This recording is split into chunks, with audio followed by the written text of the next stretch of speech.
Okay, good morning, everyone. Welcome to the pre-bid conference of 5 projects, namely 26 PM 0023, 24, 25, 26, and 27.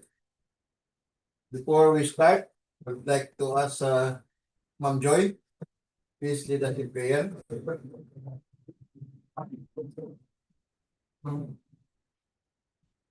Father, thank you for this beautiful day. And as we gather today, as we begin this pre-bid process, and we ask for your guidance and wisdom, help us to act with fairness, integrity, and transparency in every decision that we make. And also grant us clarity of mind. And may the outcome serve the greater good and reflect the honesty and excellence. This we ask in your mighty name. Amen. Thank you, Ma'am Joy.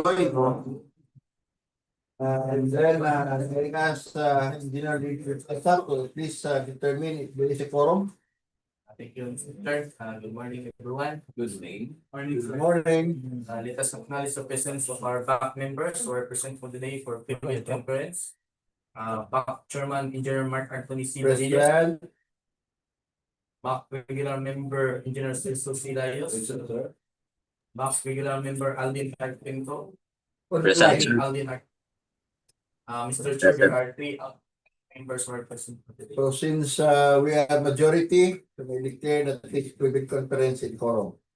Please proceed with the attendance of TWG and Secretariat.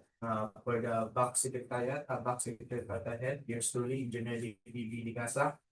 Back secretariat member, Sir Renan T.D. Pabigar. Yes, sir. Sir Renato P. Dudot. Yes, sir. Robin G. Lora. Ma'am Tahara E. Ramos. Present, sir.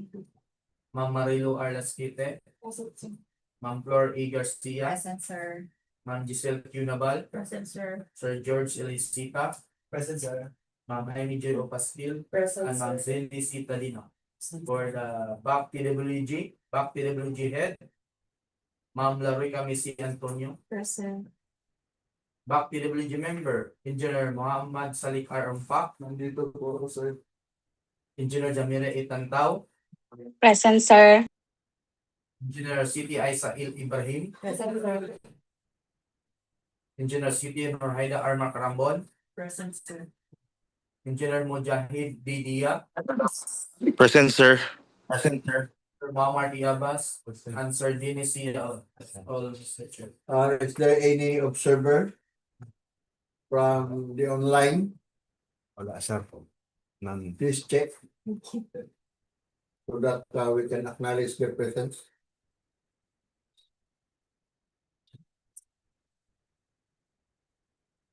None, sir. None, if there's none, it's okay. So, I think we will begin. May I request Engineer Arompak to please read the eligibility requirement.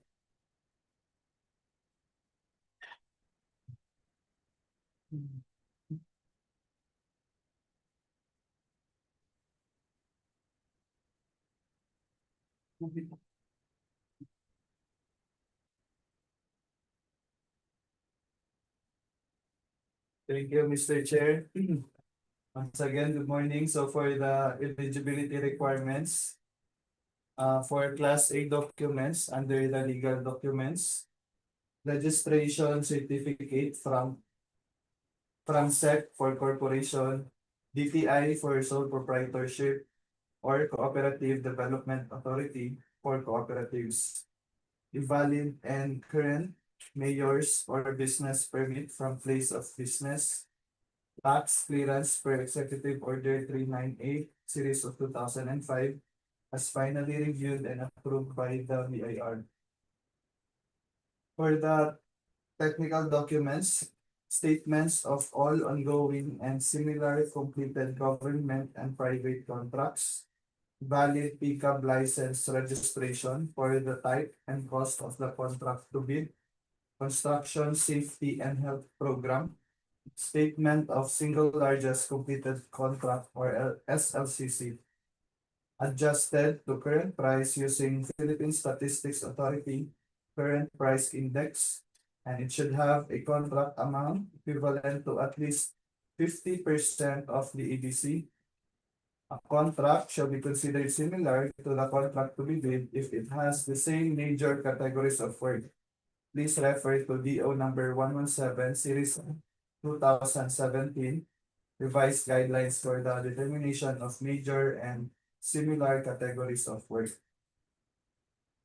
For financial documents, audited financial statements, stamped, received by the BIR or its duly accredited and authorized institutions for the preceding calendar year, which should not be earlier than 2 years from the date of bid submission.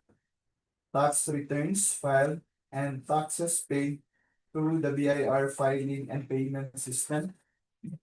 Computation of the NFCC is equal to the ABC computed using the prescribed formula. NFCC is equal to current assets minus current liability multiplied by 15, and then subtracted is the value of unfinished projects, including awarded projects not yet started, coinciding with the contract to bid. For Class B documents, which is for the joint venture only, if applicable, special pickup license and valid joint venture agreement. For the legal documents, each partner of the joint venture shall submit their respective PhilJEP certificates of registration in accordance with section 20.2.9.1 of the IRR of RA 12009. The submission of technical and financial eligibility documents by any of the joint venture partners constitute compliance, provided that the partner responsible to submit the NFCC shall likewise submit all of its ongoing and audited financial statements. For the submission and receipt of bids, the contents of the first envelope for the technical proposal are the following. First is the PhilJEP certificate and platinum membership, pickup license registration, or special pickup license if joint venture, statements of all ongoing or completed government and private contracts, statement of SLCC, NFCC computation, construction safety and health program, joint venture agreement if applicable, bid security in the prescribed form, amount and validity period, and the project requirements such as organizational chart for the contract to be bid, list of contractors' personnel, list of contractors' major construction and laboratory equipment with attached certificate of availability, and omnibus sworn statement. For the bid security, the bid validity period shall be 120 calendar days from the date of submission and opening of bids. And the bid security validity period is 120 calendar days also from the date of submission and opening of bids. So this is the bid securing declaration. For bid securing declaration, if it is in the form of cash or cashier's manager's check issued by a universal or commercial bank, the minimum amount is 2% of the EBC. If it is bank draft or guarantee or irrevocable letter of credit issued by a universal or commercial bank, the minimum amount will be 2% of the EBC. And if it is a surety bond callable on demand issued by a surety or insurance company duly certified by the Insurance Commission as authorized to issue such security, then the minimum amount will be 5% of the EBC.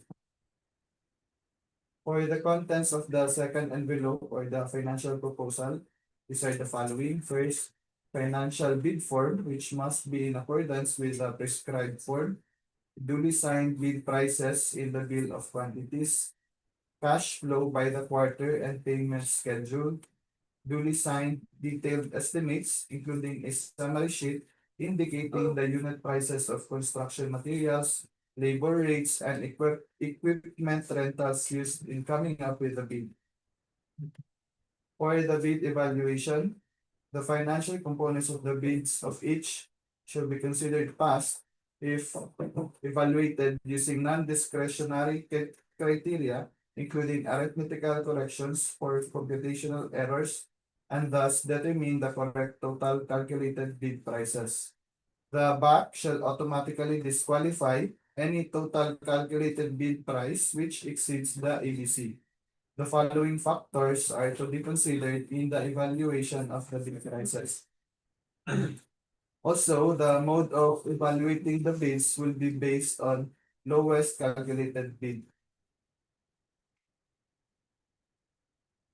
For the completeness of the bid, no price in required item means non-complying. Indicating a zero or a dash, it means that it is free to the GOP. All prices are deemed to include all taxes. And the bids not addressing or providing all of the required items in the bidding documents, including where applicable BOQ, shall be considered non-responsive. For the arithmetical corrections, bid prices in figures versus words, the words would prevail, and total price versus actual sum of component items, actual sum prevails. Then unit cost in detailed estimate versus unit cost in bill of quantities, the BOQ prevails. Again, if above ABC, the bid is above ABC, automatic non-complying. For the post-qualification, we will be verifying the following. For legal requirements, we will verify the licenses, certificates, permits, non-inclusion in the blacklist. For the technical requirements, we will verify the key personnel as to the minimum work requirements should be satisfied, the availability and commitment of major construction equipment. Note that failure of the prospective bidder to state a complete technical description of the pledged equipment and the specific location, whether owned, leased, or under purchase agreement, shall result in the bidder's automatic post-disqualification for award of contract and forfeiture of its bid security per Department Order 58 Series of 2012. We will be also recomputing the NSCC based on the all ongoing contracts of the bidder. And then we will also verify the performance in ongoing government and private contracts. A negative slippage of at least 15% in any one project or negative slippage of at least 10% in each of two or more contracts. For the performance in ongoing government and private contracts, failure of the contractor to commence repair work and complete ongoing contracts in the prescribed date after receipt of the notice of defects and deficiencies. Failure of the contractor to commence repair works on contracts with pending certificates of acceptance in the prescribed date after the receipt of notice of defects and failures, and then substandard quality of work or unsatisfactory performance per contract term and conditions at the time of inspection. We will refer to RA 12009 and DO 127 series of 2018, strict application of RA 9184 in the conduct of the post-qualification of bidders with delayed ongoing contracts with the DPWH. With the notes on the personnel and equipment requirements of the projects, this is as per DO number 09 series of 2012, technical requirements for civil works project for bidding. If a proposed key technical personnel is an employee of the bidder and working on another project at the same time of bidding, the bidder shall submit a certification that first, the personnel will be pulled out from the ongoing project once the bidder is awarded the contract, and that second, he or she will be replaced with another person with equal or better qualifications as certified by the head of the implementing office. The bidder may also propose a key technical personnel who is not an employee, provided that the said personnel is required to submit a certification that he or she will work for the bidder if it is awarded the contract under the bidding. These certifications shall be included in the first envelope of the sealed bid. Also, to be verified during our post-qualification are the set of equipments pledged by the bidder.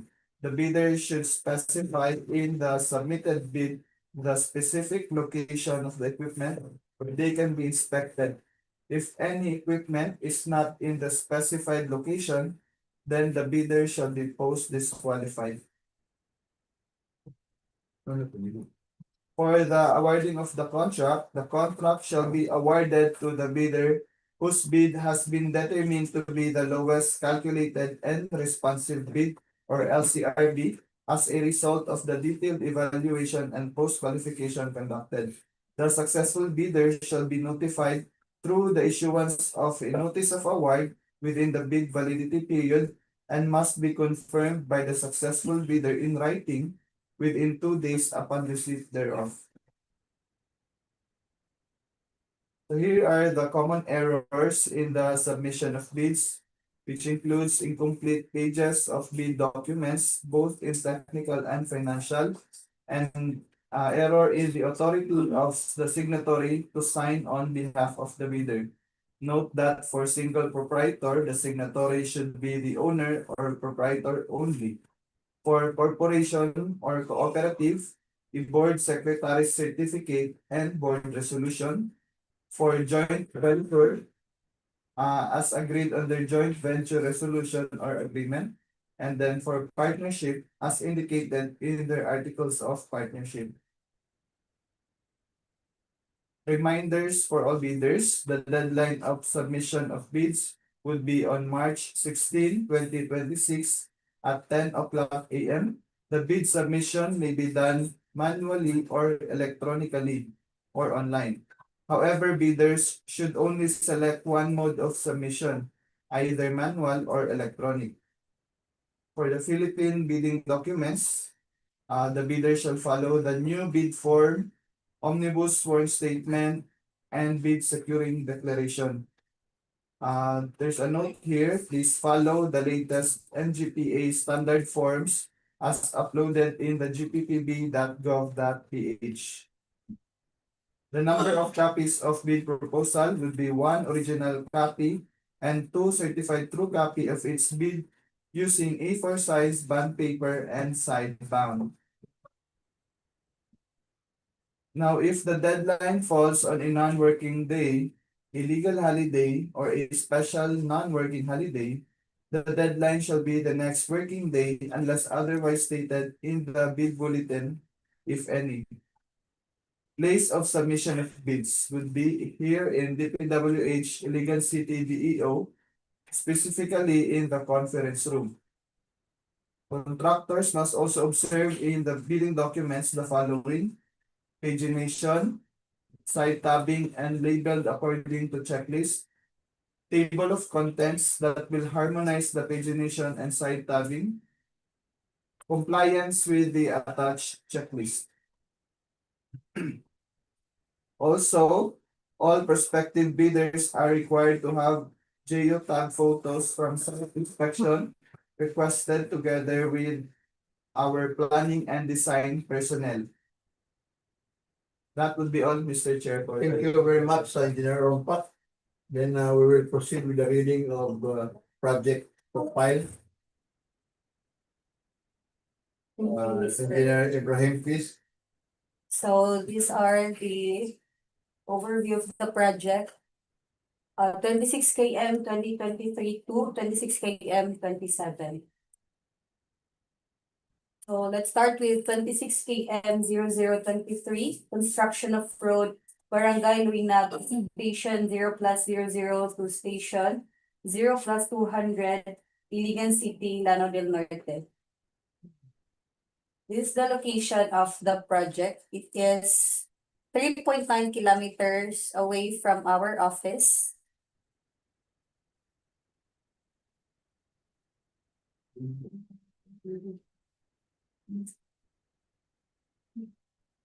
This is the beginning of the project.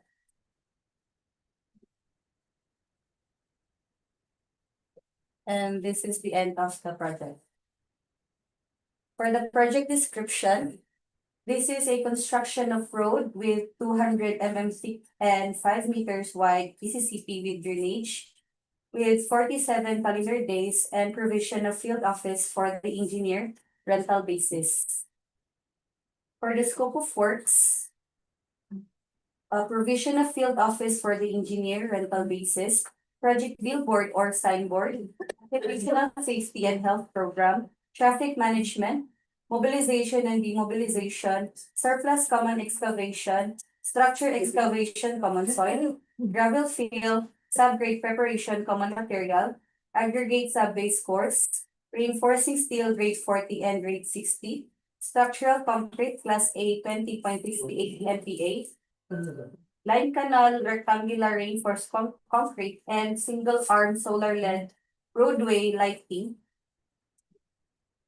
So these are the minimum equipment requirement: applicator machine, backhoe with breaker, bar bender, bar cutter, boom truck, bulldozer, cargo or service truck, concrete batching plant, concrete saw, concrete screeder, concrete vibrator, dump truck, joint sealer machine, kneading machine, motorized road grader, one bagger mixer, payloader, plate compactor, straight boom lift, transit mixer, vibratory roller, water truck or pump, and welding machine. With an approved budget of 4,671,810 pesos only.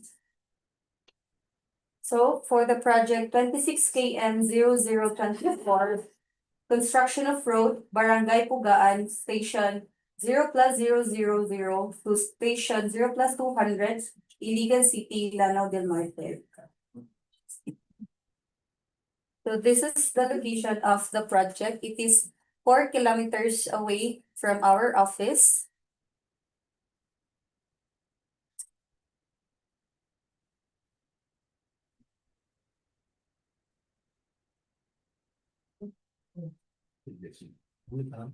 This is the beginning of the project.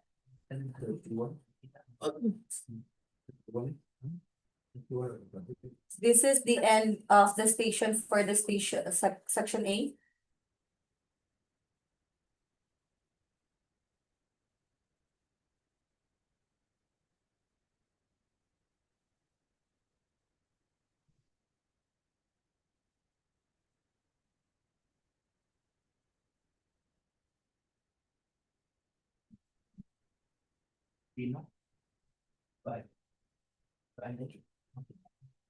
So for the project description, it is a construction of road with 200 mm thickness and 4 meters wide PCCP with drainage, with 84 calendar days and provision of field office for the engineer rental basis. For the scope of works, provision of field office for the engineer, project billboard or signboard, occupational safety and health program, traffic management, mobilization or demobilization, individual removal of trees, removal of structures and obstruction, concrete, surplus common excavation, structure excavation, common soil, foundation fill, pipe culverts and drain excavation, embankment from roadway excavation, subgrade preparation, aggregate sub-base course, PCCP unreinforced 14 days, pipe culverts 910 mm diameter, grouted riprap, stone masonry, seedlings or saplings, and reflectorized thermoplastic pavement markings white. These are the minimum equipment requirement: backhoe, plate compactor, concrete vibrator, concrete screeder, concrete saw, bar cutter, one bagger mixer, water truck, motorized road grader, vibratory roller, water truck, bulldozer, payloader, backhoe with breaker, jackhammer, air compressor, truck-mounted crane, cargo or service truck, applicator machine, kneading machine. With an approved budget for the contract, 4,643,584.16.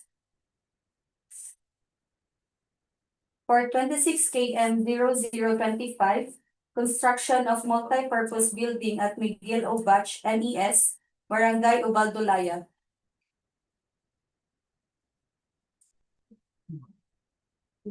This is the location of the project. It is 4.5 kilometers away from our office.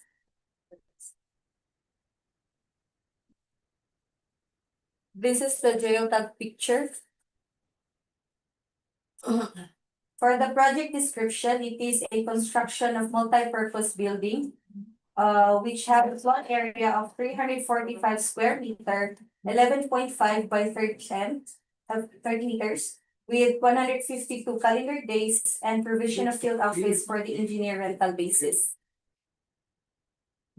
For the scope of works, provision of field office for the engineer rental basis, permits and clearances, project billboard or signboard, occupational safety and health program, mobilization or demobilization, individual removal of trees, removal of structures and obstruction, structure excavation, embankment from roadway or structure excavation, embankment from barrow, gravel field, structural concrete class A, reinforcing steel grade 40, formworks and false works. For the finishing and other civil works, storm drainage and downspout, fabricated metal roofing accessory, ridge or hip rows, flashings, gutters, and counter flashing gutter. Painted with metal sheets, long span, rib type, cement floor finish, cement plaster finish, painting works, masonry or concrete and steel, 100 CHB, metal structure accessories, bolts and rods, turnbuckle, sag rods, cross bracing and steel plates, trusses and purlins, railing, conduits, boxes and fittings, wires and wiring devices, panel board with main and branch breakers, and lighting fixtures and lamps. The minimum equipment requirement: backhoe, dump truck, bar cutter, bar bender, plate compactor, 1 bagger mixer, welding machine, aerial lift, truck-mounted crane, cutting outfit, and material testing equipment based on DEO 11.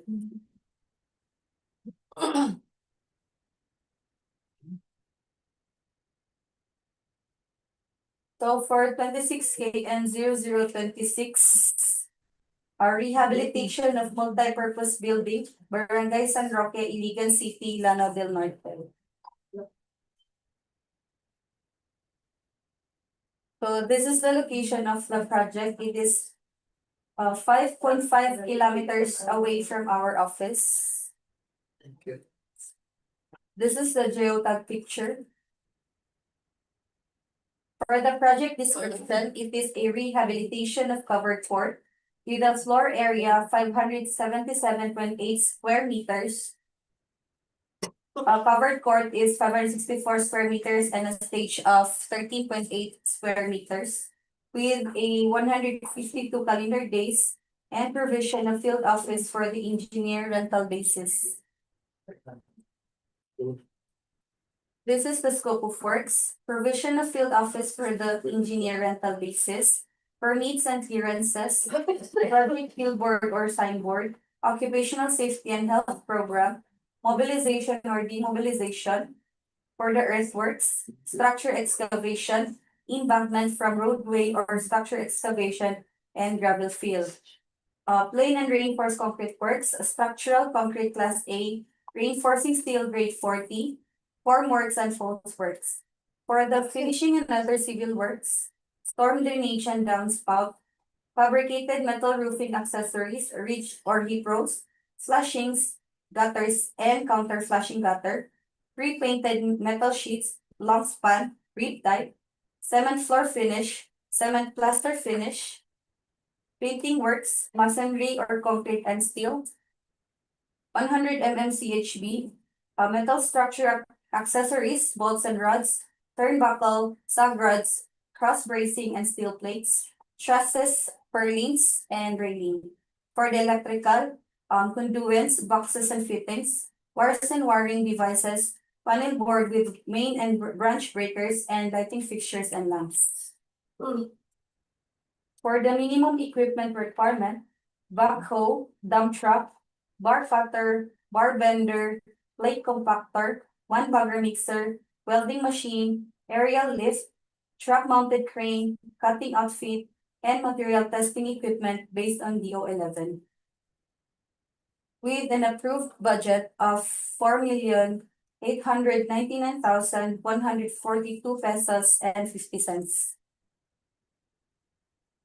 And for the last project, 26 KM 0027, rehabilitation of multi-purpose building, Barangay Bagong Silang, Iligan City, Lanao del Norte.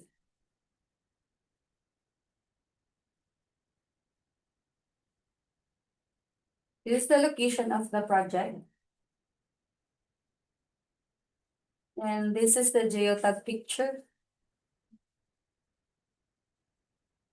For the project description, it is a rehabilitation of multi-purpose building with a 128 calendar days and provision of field office for the engineer rental basis.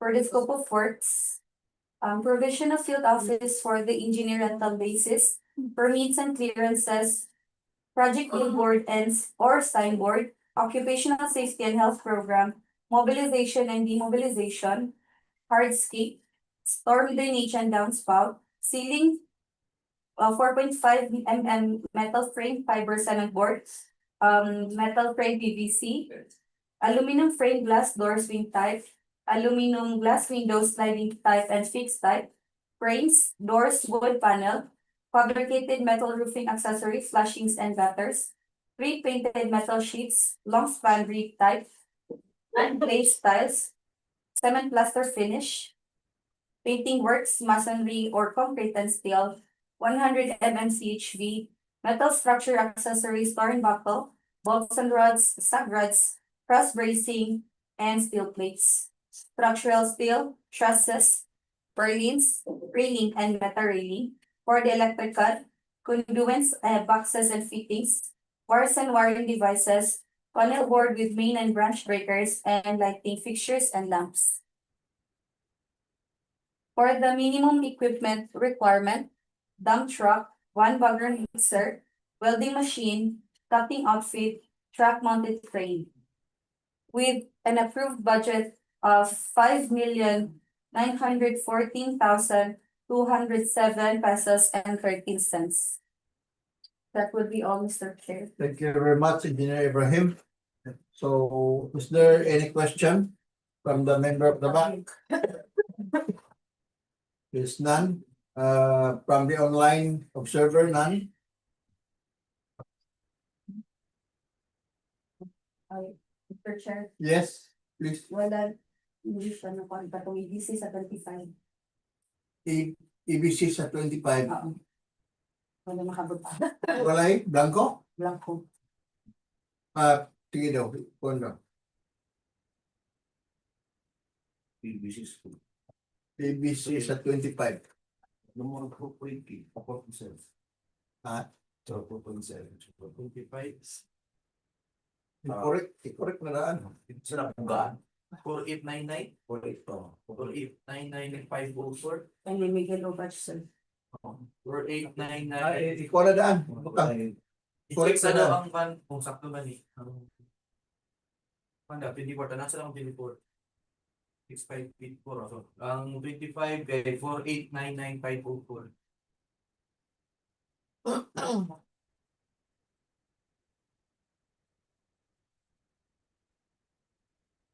Ubaldo nga no.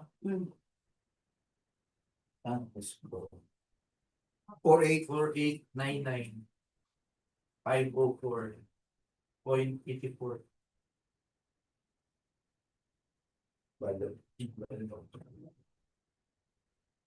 So I repeat, for the 26 km 0025, the approved budget of the contract is 4,899,504 pesos and 84 cents.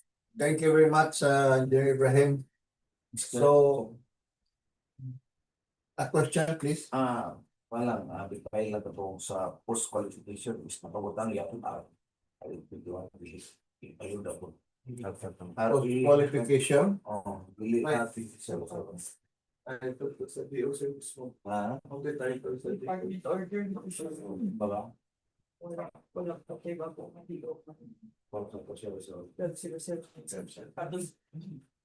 Republic at 2024 Gapon, post qualification. Pero wala Sige. pa. They'll take him to the Okay, thank you very much, Engineer Celso Layos. So again, if there is no question, is there a move for adjournment? I move to adjourn this pre-bid conference, Mr. Chair. Chair. Since it has been moved by Engineer Attorney Alvin Quinto and seconded by Engineer Layos, may declare that this pre-bid conference adjourned. Good morning and have a good day. Thank you very much everyone for participating. Isang taga din So if